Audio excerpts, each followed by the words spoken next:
7-9 sur France Inter. Nathalie Fontrelle, une proposition de loi vient d'être votée au Sénat. Elle veut lancer effectivement les travaux du centre d'enfouissement des déchets hautement radioactifs à Bure, dans la Meuse. Enfouissement, non. Les parlementaires favorables au projet n'aiment pas du tout ce terme. Il fait un peu trop référence à la mort, au cimetière.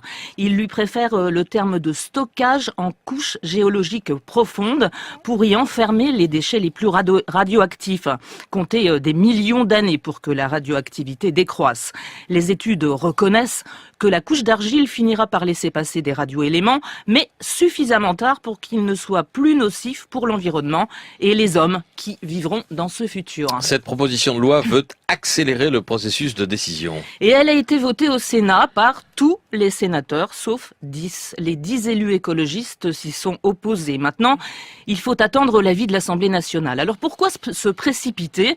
La loi de 2006 sur ce stockage a fixé une condition, la réversibilité. Il faut une autre loi pour déterminer comment les générations futures pourront extraire les conteneurs de déchets si jamais la science trouve une solution pour les recycler. Mais on attend toujours le projet de loi d'initiative gouvernementale.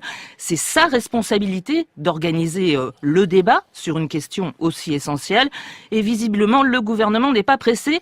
Alors les parlementaires déposent leurs propositions. Au Sénat, ça a duré 2 heures, 2 petites heures de débat pour léguer des déchets hautement radioactifs aux générations futures. Les opposants au projet de stockage ne sont pas pressés non plus.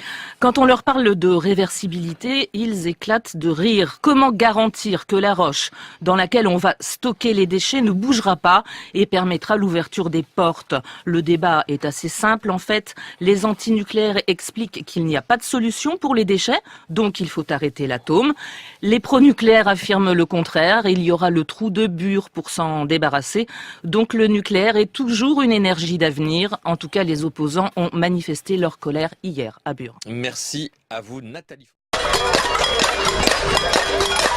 y va, on y va, on y va.